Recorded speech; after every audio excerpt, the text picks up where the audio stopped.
Tamworth Regional Council made history this week by signing a formal partnership with an umbrella organisation which represents the area's various Indigenous organisations. The partnership will see the Council and Tamworth Coalition of Aboriginal community-controlled organisations working together to close the gap between Indigenous and non-Indigenous Australians. Councillor Marc Sutherland is the first Aboriginal person to be elected to Tamworth Regional Council, and he joins me now in the Firstline studio. Well, Councillor Marc Sutherland, thank you so much for joining Firstline. Thanks, Dan. Thanks for having me. We've had quite a historic moment this week from Tamworth Regional Council, and it's been this partnership with TACO, the Tamworth Community Coalition of Aboriginal Controlled Organisations. This is something that people are saying is quite a big deal, but how exactly do you explain why this is so historic for us? Yeah, well, I think nationally there's been an approach to work and engage with Aboriginal people in the form of closing the gap. Since 2007, the Australian government has had a clear approach on what that's looked like. And since 2020, the state government and local government both signed up to being signatories to the national agreement to commit to working in partnership with Aboriginal people to deliver better outcomes. Now, local government, as a signature to the national strategy, doesn't have a body to partner with. The Australian government partners with the national capo, the state government partners with the state capo, but local capos don't exist for local councils to partner with. Now, there are 6 locations across Australia that have been set up for a local capo. As you said, capo is the coalition of Aboriginal people organisations. At the end of last year, Tamworth was recognised as a site, and the Tamworth Aboriginal Community Controlled Organisations, known as TACO, was established. And so this week was a historic moment where local council, Tamworth Regional Council, committed to signing a formal partnership agreement with that local Aboriginal governance body. And so the goal is now that we can work together moving forward to address those 17 targets under Closing the Gap in partnership between local council and our Aboriginal organisations. And having that local focus can also bring in that different type of experiences, the personnel, also the fact that local government is, the forefront when most people typically think of what's going on with a government. I have to complain to council, I have to go to council with all these things. So having this kind of aspect certainly allows for the functions and for people to see what a council at a local level can do that they wouldn't typically think would be able to be done. Yeah, well, it's great having national targets, but what does that look like for us locally? And so being able to work with TACO now, Tamworth Regional Council can work in partnership to create our local Closing the Gap implementation strategy, which will talk about what do those 17 targets look like for us. In that agreement, there's targets around health, education, housing, youth justice, youth suicide, training. There's 17 focus areas where nationally we're trying to get better outcomes in. But as local council, we are the form of government closer to the community. What role does local council play in supporting our local community? And so this was a big step forward, saying that if we're going to talk around what it looks like in the future, we have to do it in partnership. And the partnerships are important for local councils. Local government can't do everything. Local councils rely on partnerships right across the community, and our Aboriginal community should be no different. This is also quite an emotional moment for the Indigenous community. Of course, you were the first Kamilaroi Gomeroi man to be elected to Tamworth Regional Council. We had the representatives at the Regional Council meeting this week who, as soon as the vote happened, there was this collective joy that happened, and some of the elders like Catherine Tyndall was sort of like, this is an incredible moment that they have been working towards for decades, and we know how big the Indigenous struggle has been. We've just had the anniversary for the freedom rides that have gone through. Correct. And I know to also a degree that since the failure of the voice referendum, there has been this increase in racism. There's been this disconnect in many ways between Indigenous and non-Indigenous Australians and what the future of the country should be.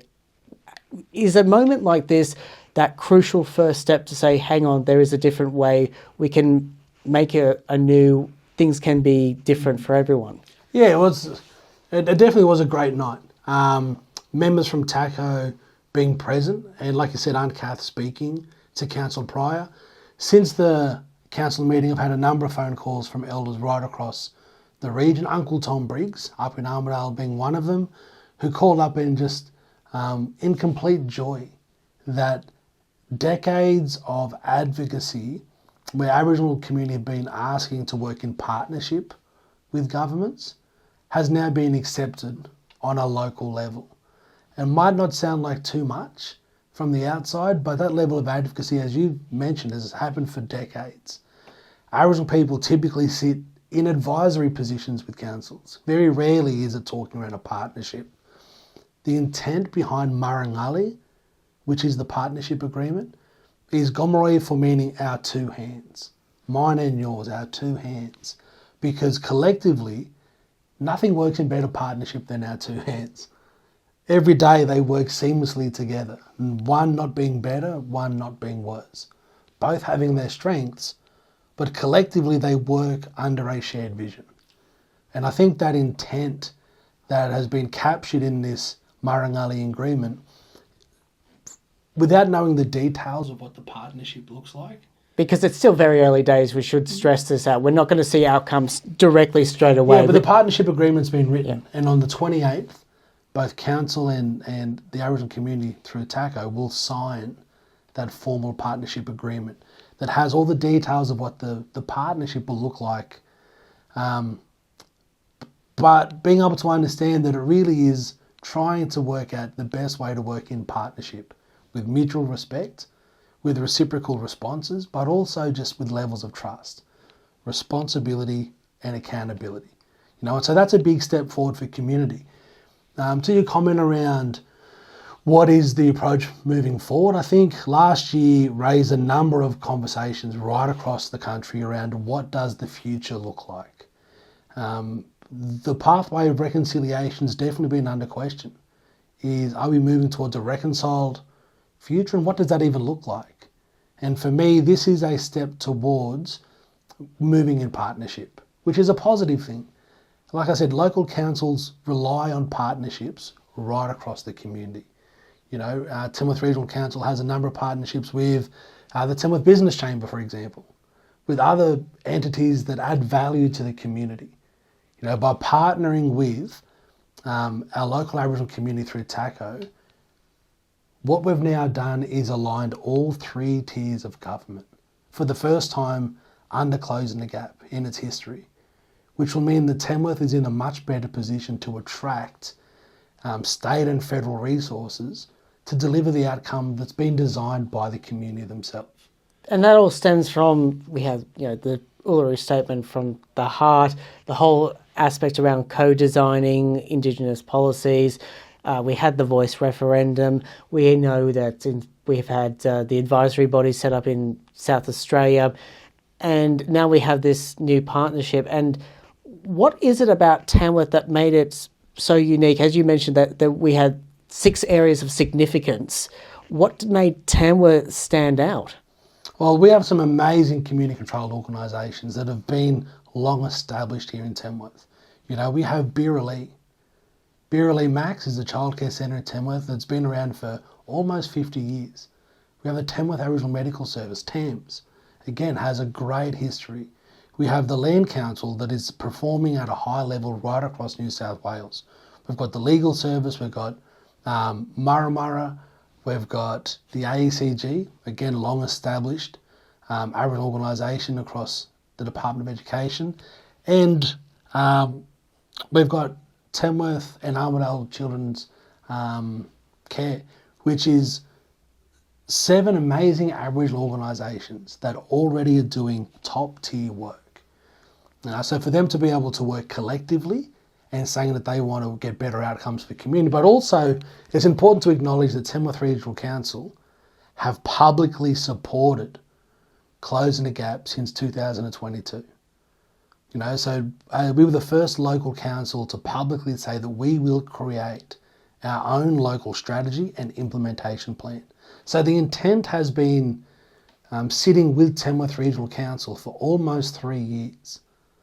And so with the combination of a high-functioning Aboriginal community and a council that's willing to partner, I think that has put Tamworth in a position to say that we will be the site for New South Wales. When you look at the other sites across the country, really high-profile Aboriginal communities. And for Tamworth to be identified really is off the back of the strength of community, but also the commitment of council. You mentioned, of course, there was those 17 areas for closing the gap. What are some of the biggest focuses? Because I know out of some aspects it's housing, we know education, and as well as trying to reduce youth crime, particularly which has been affecting the New England Northwest quite prominently in areas not just Tamworth, but Moree as well, and Gunnedah. And of course, we've had stories happening out of the Northern Territory and Alice Springs. What are some of the big things that you want to see addressed first? Or is it you start off level one for everything and then build it up? No, it's a great question. And so one of the benefits of running through this process is that Aboriginal community have been involved in consultation under Closing the Gap for over 10 years. And so our local community have already been really well consulted with around what does those future aspirations look like? What are the current challenges? And what can be implemented to create change? TACO are just going through the community development plan, which is exactly that. Asking the community what are the current challenges and what are the ways we can address them. And so TACO as an organisation, they're leading that conversation with the community. And by Tamworth Regional Council partnering with them, it allows us to work out, well, what within that scope falls into the work of Tamworth Regional Council? Is there something that local council can do to support those aspirations? The reality is that, here in Tamworth, the life expectancy for Aboriginal people is still 10 years less than non-Aboriginal counterparts. So life expectancy is a massive target under Closing the Gap. Child immunisation, childcare, kids starting and graduating school. You mentioned housing. Talk around employment. We can talk around, as you mentioned, youth justice. We can talk about all of those things, and we know that services that are delivered by the community to the community get far better outcomes than external providers coming in who don't have a relationship. And so by activating and really endorsing the strength that exists in community to find out what are those place-based solutions and saying, well, let's commit to that. And by local council advocating for those aspirations from an Aboriginal community point of view, it makes our case look a lot more attractive to state and federal governments, who can then say, well, this isn't just the aspirations of Aboriginal people, which is significant. It's also been backed by local government. And so that in itself starts to make us as a Tamworth region in a much better position to attract and receive resources and funding and grants to deliver programs in whatever that looks like. Personally, I don't think the Tamworth Regional Council or any local government is in the best position to decide what's best for Aboriginal community. That's why local councils have to partner with local community to make sure that we can get those real opportunities and those real challenges that are felt and experienced by people into something that's meaningful. I think everybody's sick and tired of, words for words' sake, and meetings for meetings' sake. People want to see real action. And that's where Marangali is so important, because it focuses on what our hands can do. And our hands create action. They care for people.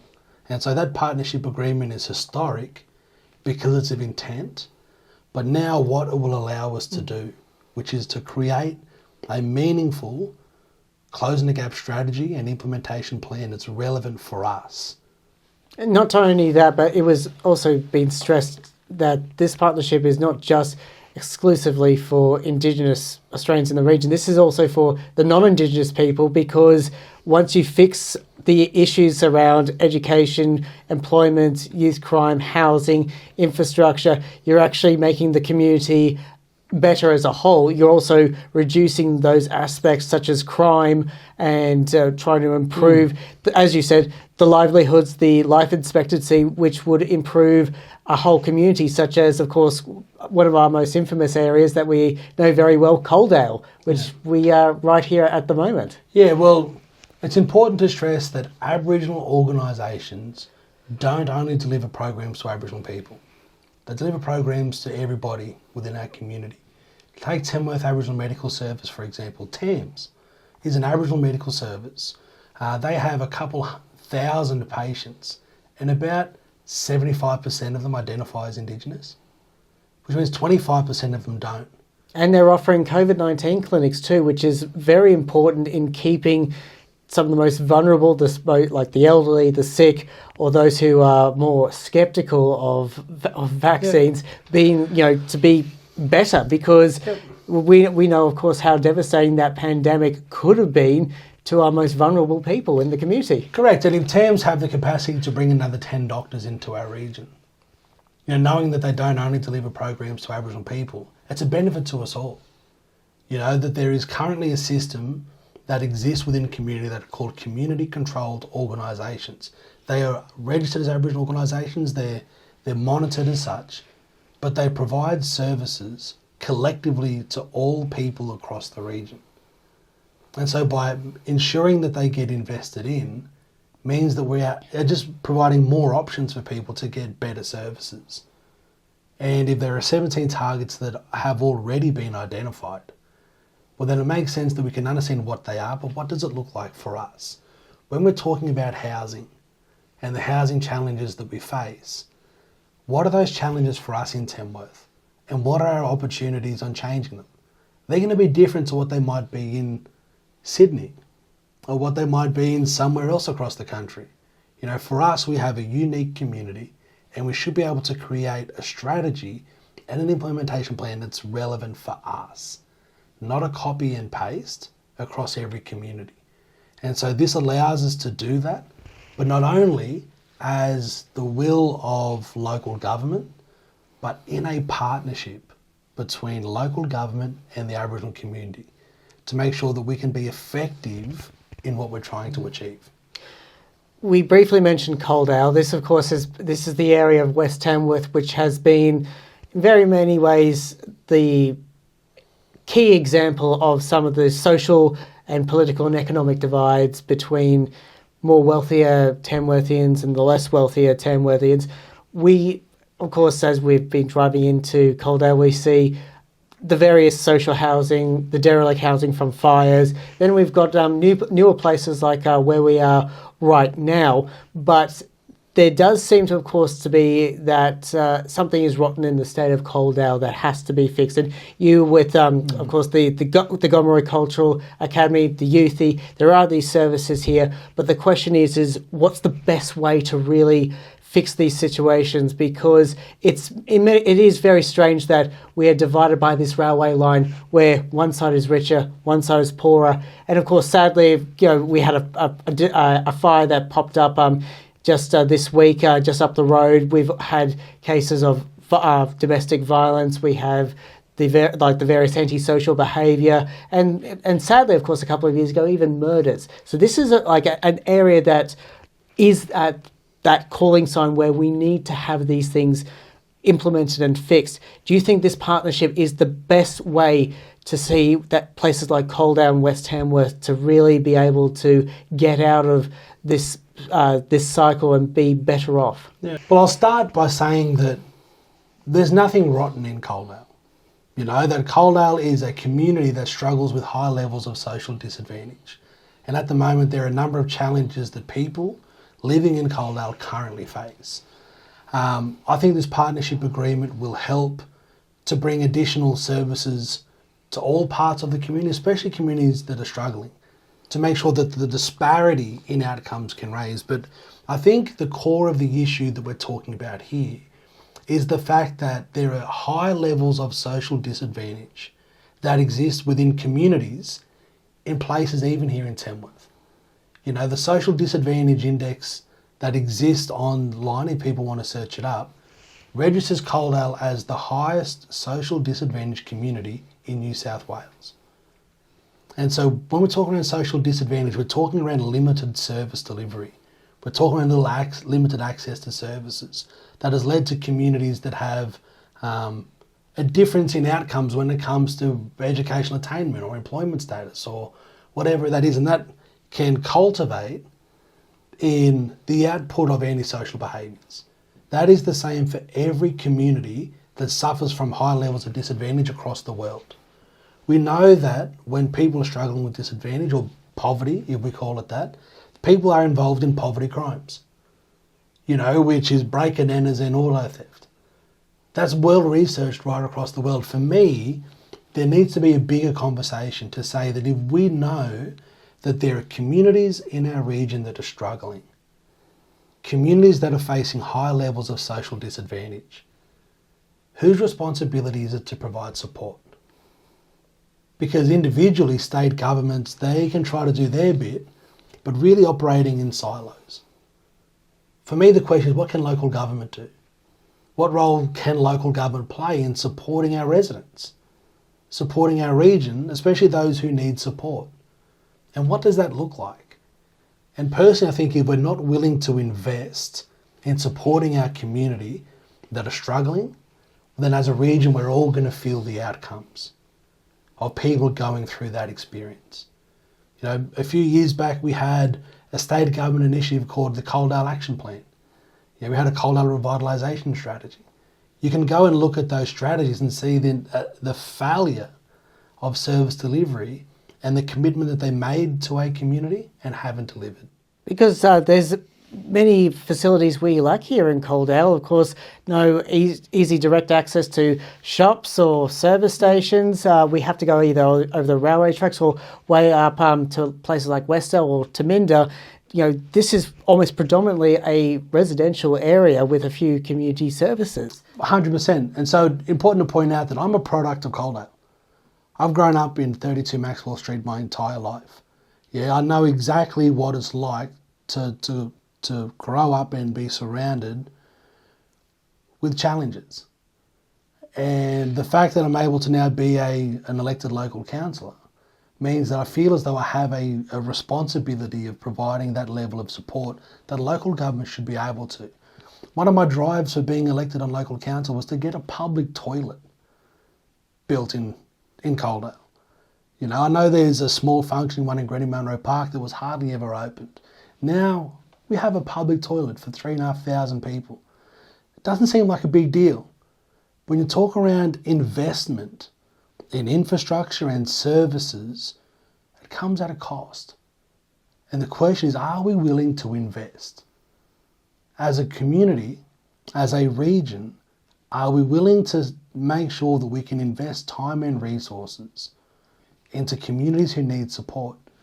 The fact that we have 3,500 people and you don't have a place to buy a loaf of bread is a worry.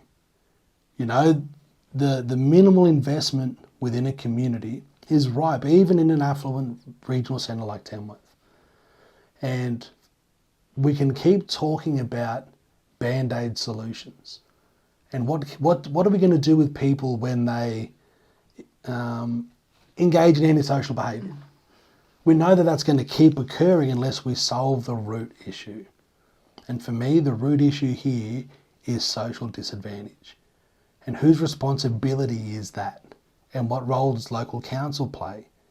They're all really good conversations, because a lot of people will say councils are responsible for roads, rates and rubbish. And so does council turn a blind eye to this? Or do yourself as a resident expect local government to play a part? Now, they're big conversations for us to have. And if we continue to neglect that conversation, we're neglecting entire communities. And so for me, I think the partnership agreement will support outcomes, but Coaldale's not a purely Aboriginal community. You know, it's a diverse community that needs some support. You know, there's some amazing things that are happening here right in this suburb within Coaldale, but that level of support needs to exist. And the question is, where does it come from? Councillor Sutherland, thank you so much for your time. No worries. Thanks, Dan. No worries, good to see you. That was Tamworth Regional Councillor Marc Sutherland there.